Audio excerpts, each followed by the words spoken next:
যারা মিজান ভাইয়ের সাথে ছবি তোলার জন্য সবাই দেখেন এই সে ভাইরাল মিজান। এই মিজান ভাইয়ের ভাতের হোটেল। মিজান ভাইয়ের শ্বশুর বাড়ি থেকে কেউ আসে না। 100 টাকার হোটেল। হ্যাঁ, খাবারের সিরিয়াল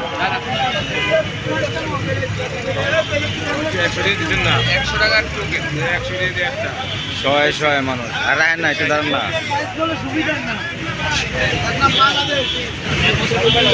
বসার জায়গা নেই, দাঁড়া দাঁড়া খাইতে হইতেছে, দাঁড়া দাঁড়া খাচ্ছে সবাই।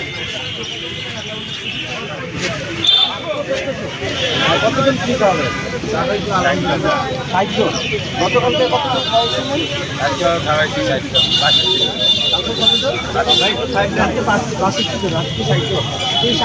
খাবে খাইলে এক ভাই দিয়ে গেছে। সামনে বয়ে দিবেন না, কি সামনে বয়ে দিবেন। আর আমার আছে 30,000 তাহলে আপনি বলতে চাচ্ছেন নোয়া খেলে সব খারাপ না, অনেক ভালো আছে না। মিজান ভাই বাইরে